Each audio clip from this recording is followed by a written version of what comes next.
nó cô cha luôn lắm nữa nó nè cô cha luôn lắm từ nó cho là thâu cô cho thông từ nó cho một cho nè cho là nó học gì phải là theo lời họ gì cũng nói nhân từ nó chị cũng giống lâu lâu nó thâu cho chị cậu nó một đôi san đã đây san đã cắt trên đã cô cho một cho nè sẽ bắt nó cho nó cho ít chắp ba là nó sẽ chạy thật ba tay tàu rong câu thật rồi đi cô trời mà cho xứ nó cho ít sát chê xứ nè mất chè cho là cho xứ để xì chè chè xứ là những chè trong khăn cầu đi nó cho alo trái nông bốn năm cho họ nó thế để xì tại xì nó mua gì ta là thế họ chỉ bù lại cái chỉ tao vừa khâu lọt cho là chỉ muốn không lọt lại nói hơi lúc can tổng nè cho chua cho ba cho nó nhá cho họ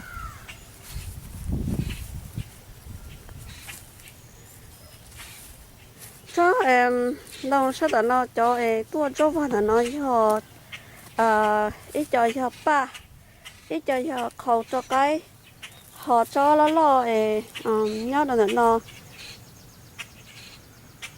là khu hội địa cho châu là giờ cho cái chi nó bao đi nào là gì mà cũng là cho xí cho cái thầu tao xí xí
okay.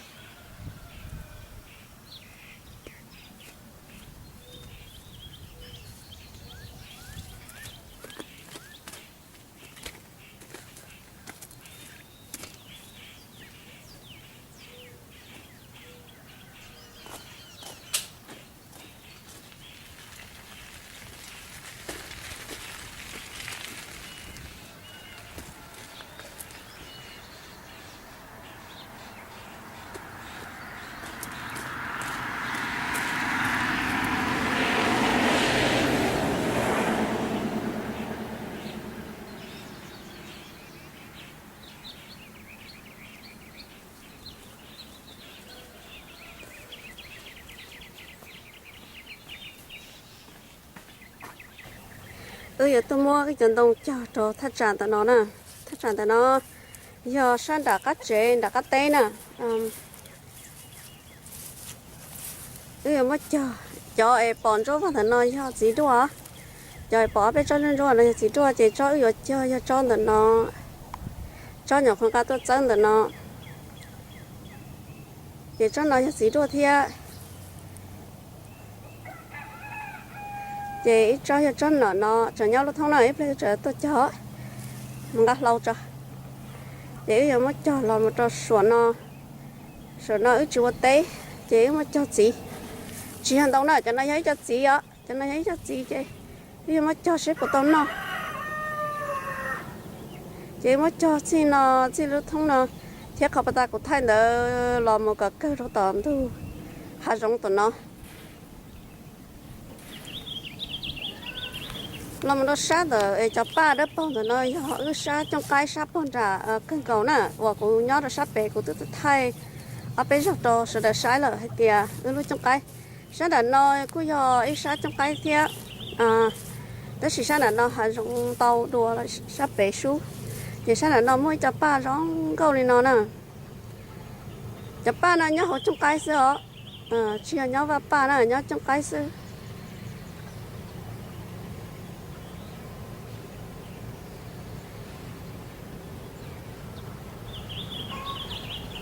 chỉ sao là nó nhớ lúc trong cái phá bộ đi nó là cái nhớ sao họแต่สิ่งนั้นเนี่ยอยู่ที่ปากไก่แต่สิ่งไก่เนี่ยใช่เหรอเรามาตัวช้าตอนนั้นจะย่อลีเตะอันนั้นเลยกูท้ายจนในใช่มาตัวจีตัวจอได้จีตัวมวยอ่ะจีอะไรพลงเทียบปักกือเนี่ยขวาได้วิดีโอที่อ้อจีปักกือเนี่ยขวาต้นต่อซื้อ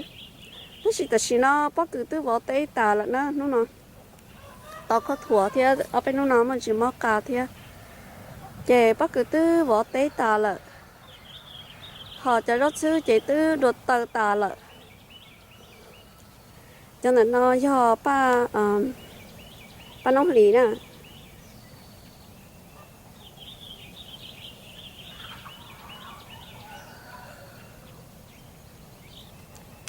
chị ư lại tế chị tư cho xe lý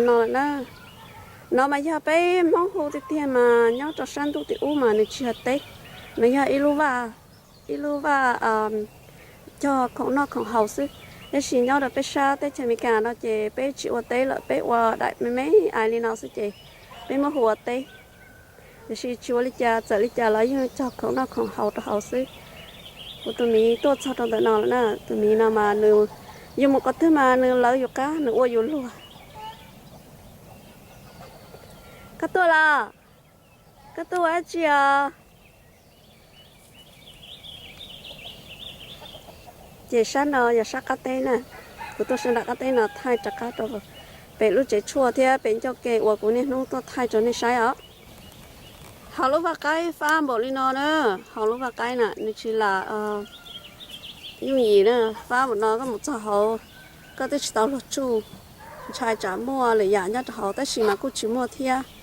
vì đó họ mới cho mỹ chứ trong chỉ cho mỹ dân nên nó tuôn cả nó tôi我是人家好天，嘛该就种，该人家好了，全部来吃天，全部来吃种菜。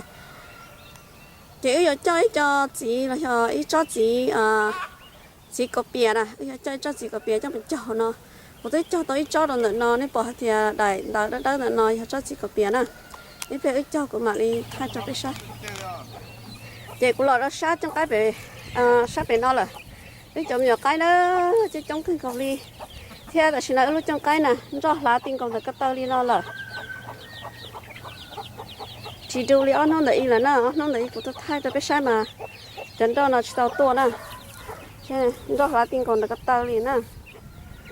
cái cho cái mà tao không chơi sắp bờ đi lấy lò rễ cho chân đó nó cơ cái tụi một cái nó xong nó kia sẽ tao chỉ cho ra mình nhỏ đi nè ít khờ là tôi cho cây đó nó bua sữa lò nó nhang trâu nó nhang bua tí xí trâu tao cho nó tiếc mấy tôi nhớ là sắp để nó thiệt cho baby cho với mấy anh ấy lên nó xí áp hết nó phở nó lo tôi thiệt chỉ trong hàng này nè mà cậu ít có tu sắp để nó phá lì phá tao bờ lên nó là xứ hắn cho đọc lại nọ xứ phát khăn cầu đi nè ư cho tay nhau họ hắn cho ta lại đi bỏ tiền ư cho tay nhau không đi nữa ôi chà có mất cho có khi đó có mất khi cái gì là tại tan thò lò đấy bỏ lò bắt chị có hộp để cho cái nhá ta hành động toàn cầu tay nó này bỏ tiền cho tụi nó chỉ hơi cho cái để cho nó chỗ tát tập tú rồi nó tôi lo nha để nó thia để cho bên mẹ các tụi cho tụi nó thia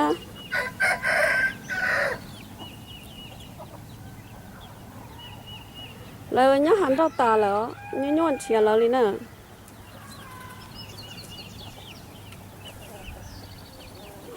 chị sát bà ta cũng thấy được nên chị giờ sai nhau bố đã sát cá bà nó nó bỏ tiền cho ba nhau để bỏ sang đó nó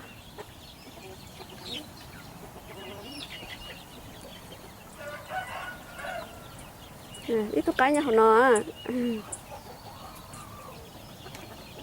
lúc mà cái nó phát cái cầu liền ít cho mình nhỏ cái cho nó mò nhá cho họ cắt chừng nó nè không bỏ đâu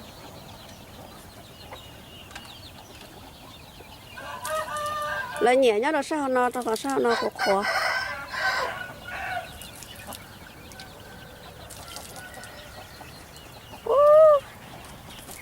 khiến cậu ta phải hạ rong nó đi là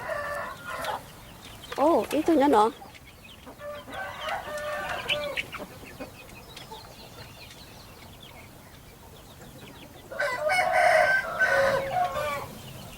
ít thôi cái nhá còn nó thiệt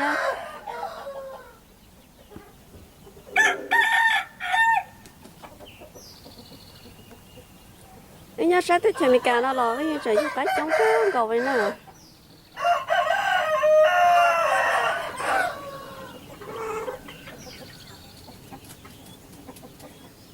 chả có món cả cái mà cho chả trong cái mà cho nó màu đó dạ rồi sao nó là ô tôi bắt cái đó nó to sa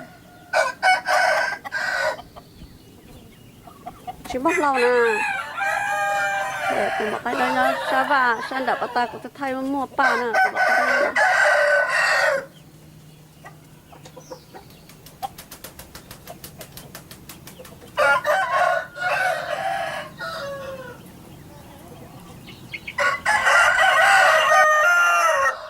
một cái trời ta tôi chơi cho bây giờ mà nó cá lúc một con là nó cá thì một cá nè mới cho nó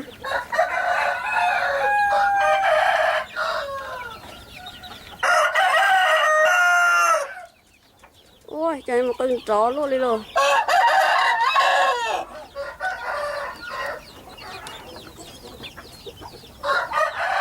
bây giờ cho mình một cái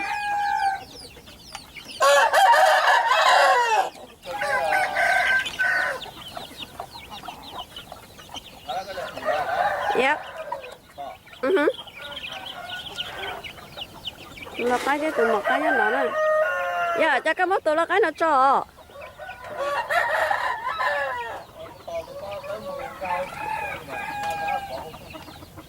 Tụi nó chỉ kia đó.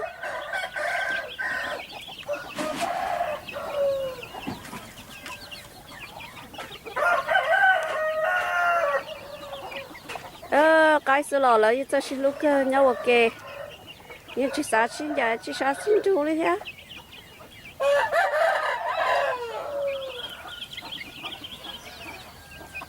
tôi là cái nào cá tụi po nữa nè thế thì mà món này cho cá đó tụi po đó đấy của thay sang đó là cá đó thì xì tụi po kia là cái nó cho nó tụi tụi nó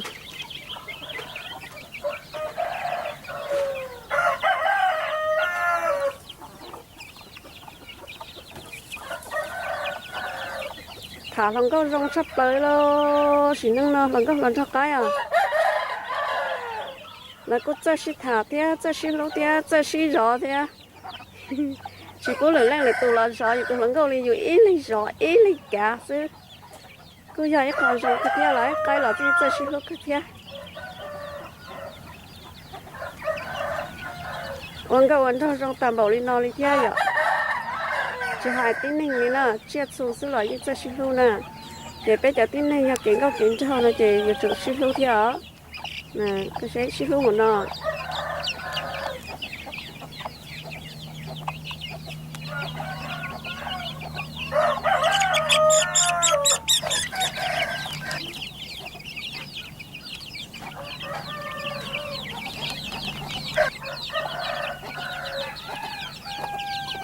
bây giờ mình nhập cái chỗ cái nào thầu là lo tôi chỉ lo hành lý giờ chơi nuôi của thay tức là lo lên nó nữa lo tới còn ta lên nó lên là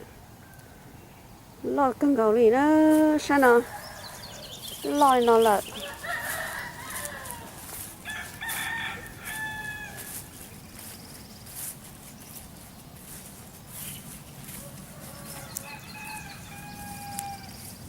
nhưng đây tao lo chơi một sừng chơi là nó cho nó tức lo là cho nó chơi lía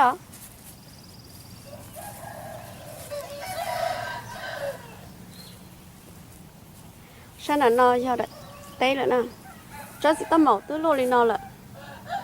tứ pin dây tranh là nơi của tao thay mà cái nhỏ có cho xứ tứ chỉ tao chỉ nó tứ pin dây tranh là ít cho có gió thế u nó nhớ đó lăng được nó có gió lử u nó nhớ đó lăng được nó cho nên nó giờ nông rất xứ ít cho giờ gì ai nói tôi ở giờ mù cho đông bác cứ từ lo tao chọn xe đi nó lại sáng nó giờ sáng ít cho tất cả thì sáng nó bác cứ chỉ tao lo tao để chỉ sáng tao nó bác cứ lo cứ tao lo từ lo như trên ta thì nó lại thế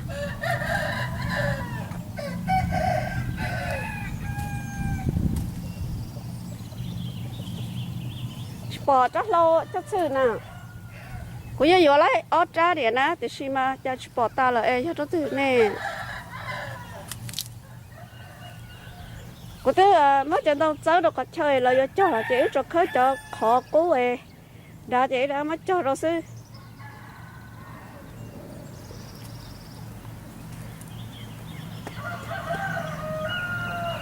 bóc cứ đi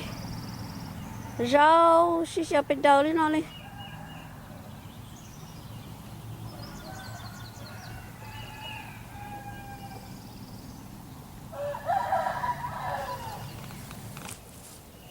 vậy mà nó không chạy tao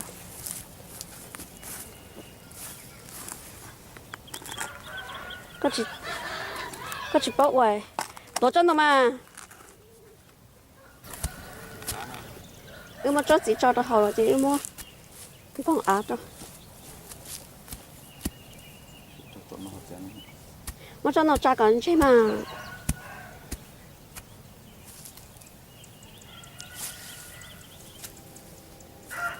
sao số có chừng nào số tiền nia sao mà nè số tiền nia sao mà số tiền nia có khó là họ chơi mất số chỉ xí rồi thế số tiền nia có khó là họ chơi mất cho áp bông đó một cái cho sống chân đông thì theo dõi cho chỉ cờ vậy cho chỉ tàu sống đông nào ê tới giờ chỉ sạc cờ lô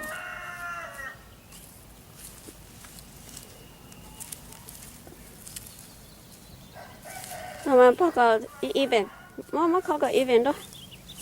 đi vô cơ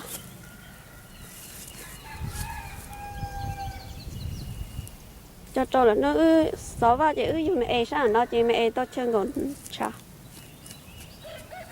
nhưng mà tôi lúc trẻ cho mẹ gọi nó sao phải là hạt khâu nào nó hết chỉ tạo qua đây ba con thì bé tôi chơi nữa ha nó thì chơi còn bé à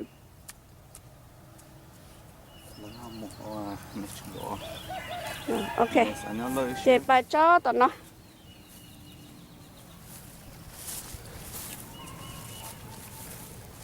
cho nó tên bà giống mất khơi cho nên đó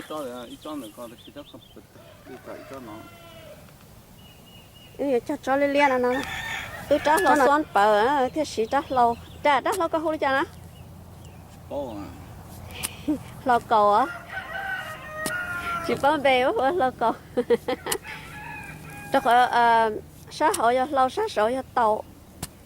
về ô mất hùa lâu tàu rồi có gì ạ cái lúc họ có cái lúc họ có lót cho nếu chỉ chúa cho bà chúng chúa được tên tàu nè mà do bé tu làm gì vậy mà sò nó mà sò nó mà do mẹ lót cho nó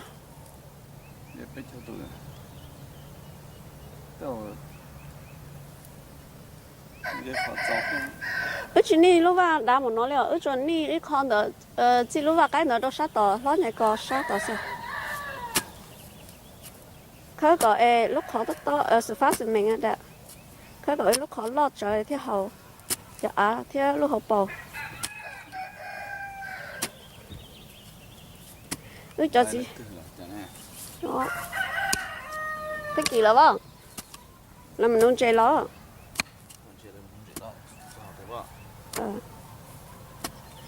cho chị cho tôi ở xong rồi có chia nó thế nào thôi dạ tôi cho tú lên thôi đó là mình nôn chơi bao lá chơi nè cho nó cho ấy cho gì cherry thầu nó chỉ mà lia long ấy à li cho đồng theo chấm long nó nè có chỉ trong chia con chia sau nó cái tàu nhà họ ok trước kia nó gọi là tao phải trước kia là tao lúc học bọn tao án cho lên trả chơi vô lên đó nhưng thầu họ là nhớ cái theo yêu cho kia lúc thông là nhưng tao hay là cho xong chơi vô tao lòng lúc thông là họ trong tông vô kia lo tôi à chơi mà nó thầu tới mà đi cho á lên đó chơi yêu chỉ lấy lòng với nhau forever nó bằng cái kia là cái chế nè giờ nó có trong nhà tôi cho nó bỏ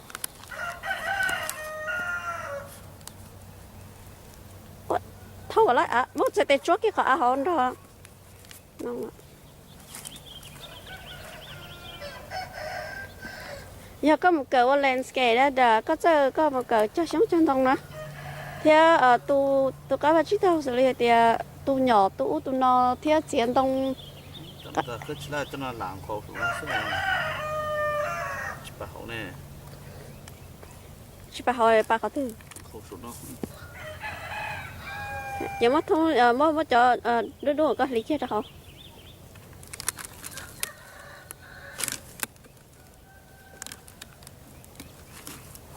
cho đứa nó giả chỉ ok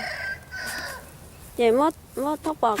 giờ mất tiền nhiều chứ chưa có khó sao mất chân đồng cho nó đá mà có chân đồng nhóc bố bể cưng có bể nè giờ mất tôi sắp bể sang đá giờ nè cả lúc bỏ khó đó giờ cho cha thiên thọ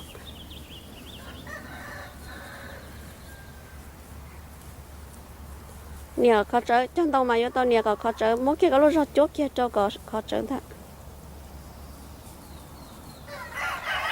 chị mới ẩm không đó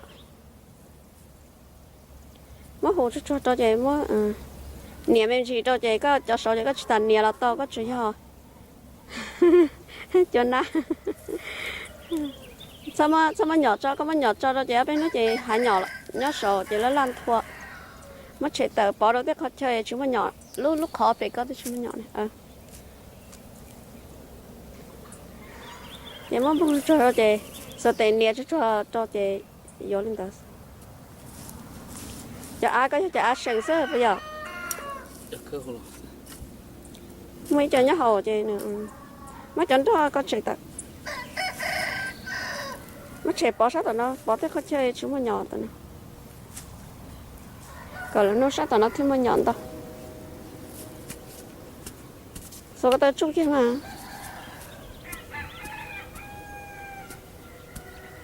kệ chỉ cho nó tà nữa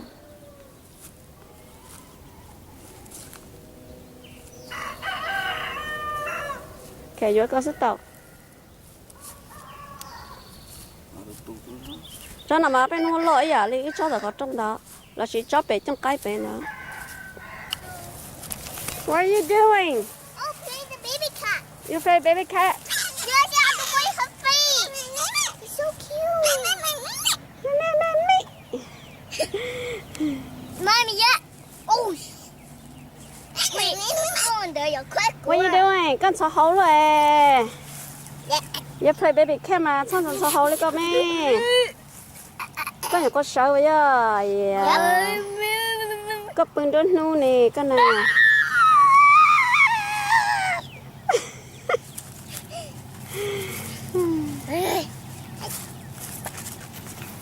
Oh, mommy.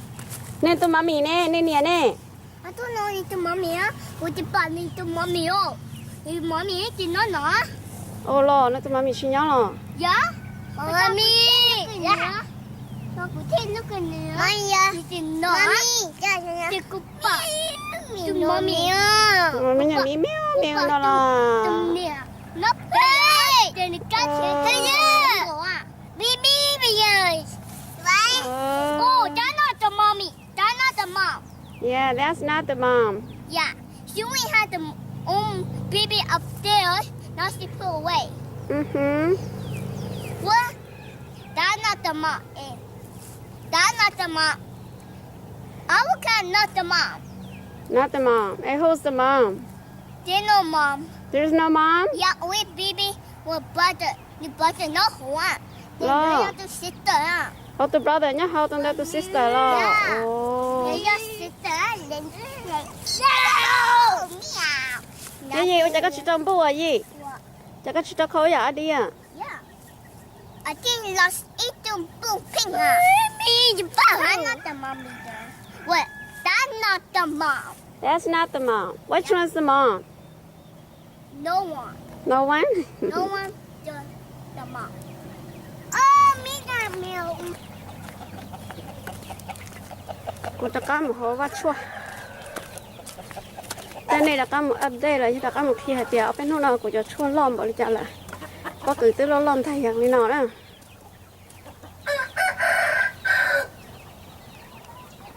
Cũng mong cho chua đó bỏ chết ta. Cũng mong cho chua đó bỏ chết ta. Cho nào của cho chua không lúc nào là của cho chơi đuổi cho chết cho.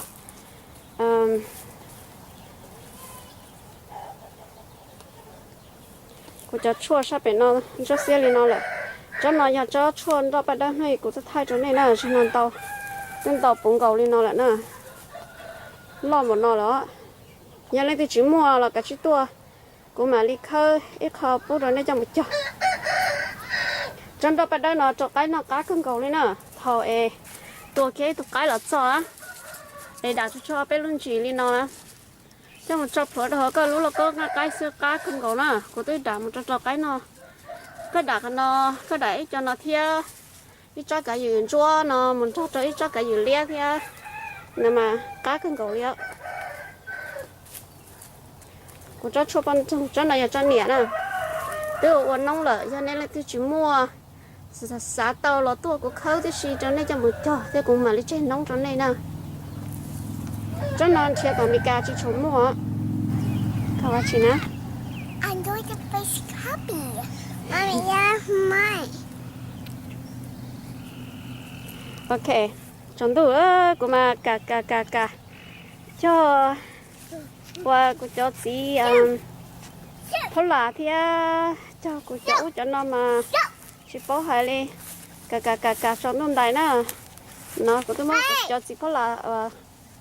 Mommy, qua ta kỳ nó cũng mới cháu yên đâu hả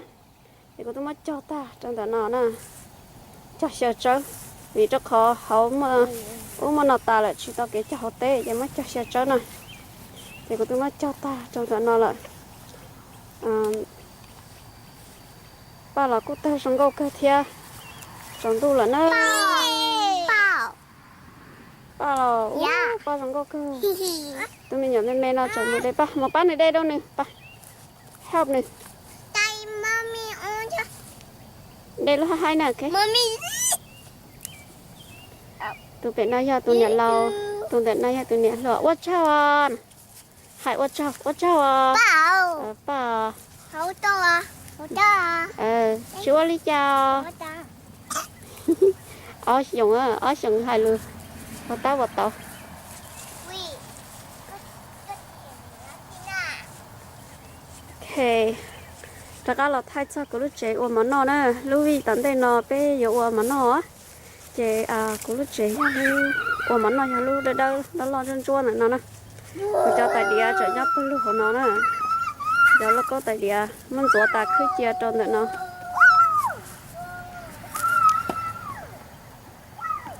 cô cá chân rửa tại địa nhá này nó tại vì nó bé chịu chỗ nó là chế tuôn cho ta thì nó này nè chế ra thọ tư chắc cao nó là chế chấn cho nó đu đê chế chấn cho nó tất cả tuổi chế chấn nó của chế chơi này của thầy tôi chỉ tao lo lên nó nè tại vì nó lo lại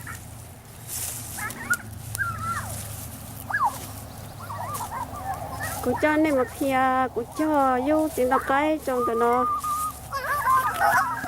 thế cho vô ba nhớ sĩ sợ bây giờ cho số phần tụi nó cho để vô ba sợ cho tiền tao cái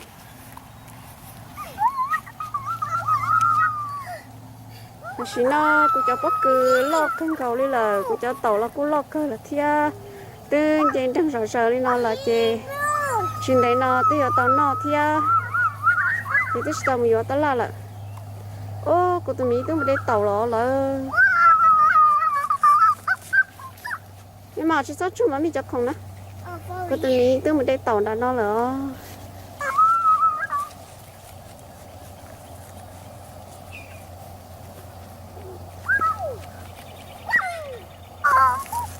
nó cũng nhọc có cho ấy cho khẩu lia và cho khẩu chua nhá trong đó nó cũng phá cái con nó cũng cứ ra chị cũng chỉ khổng chị nó chả mà Mommy. cũng chỉ khổng lên nè chị cũng mà nó cũng lát hơi lớn gió chị cũng theo đi làm mua cũng cho khẩu cho chị cũng mới cho tàu lên nó chị cũng mua hạt phá lúa ta chị mà cho thì chỉ cho lúa xứ chỉ tàu lúa ta nè cho lúa học bò xứ ô lấy tay lối chỉ hai tiền tàu sáu đôi cho xứ nè tàu sáu đôi cho xứ tàu sáu đôi cho xứ nè trong lên nó xứ phá cứ có đó sao tận nó nữa cái xe phá lấy phá sang đã cho trong cái lợ phá cứ có đi cho không nó chỉ cho khẩu nè cũng tàu sáu đôi cho xứ cho hai nhỏ nó mà đấy con gò lý ư có sát sự chia thái trong cái kia để có tôi phải nó sắp bỏ lúc trong cái kia sắp bỏ cho cái nhau là sang trả để ư có chia thái cho nó để đón trên nào trong nhà lim lên thôi nào ta pa po ua lui dạng cầu lim lên thôi xem mà nó xem mà cầm lên thôi nào cá lia tôi lại tàu lên đây lỡ tại sao nó tiếc hay gì mong trống đâu lỡ nè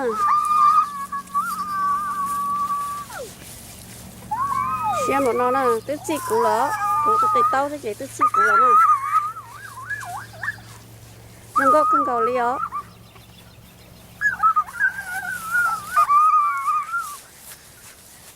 trống đủ lâu để bây giờ một chế là nó này nó cá nhân rằng nó xin chi đùa lại đây để vị nào ô của tụi nhà lâu là có khí con đầu lên kia ở té bó để nó tới trốn đủ là chọn ở té kia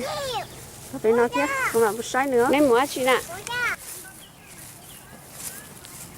té mà phá đi phá chứ chỉ không có té liền rồi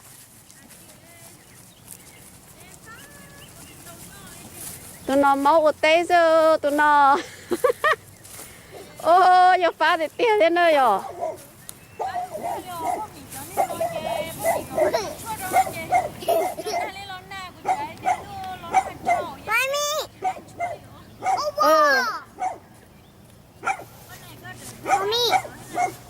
cô ơi hả vâng cô ơi cô cho nó ra cô cho nó chỉ bảo quan đâu dạng đâu trả liền phát thôi Mommy, tao tôi lọt cái gì ấy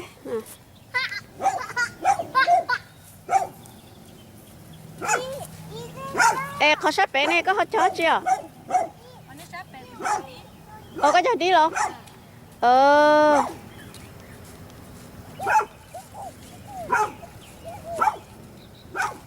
พ่อมีจะมาฟ้าแต่ตาเลยเอาไปช่างเลยก็จะได้ฉีดฟ้าอ๋อ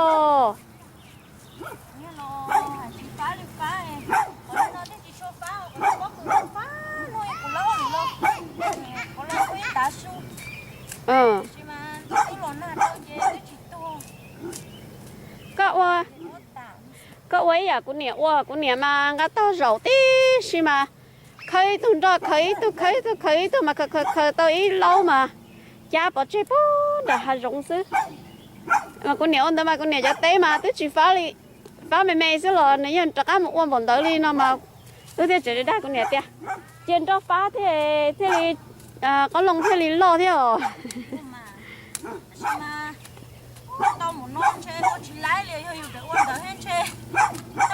nè quá chi nè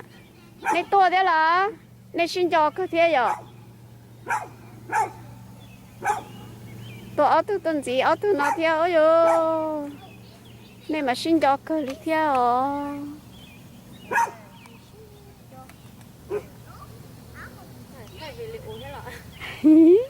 ở tay nè quá chưa nè quá tay là dạ OK，拜拜，真到了，拜拜啊，拜。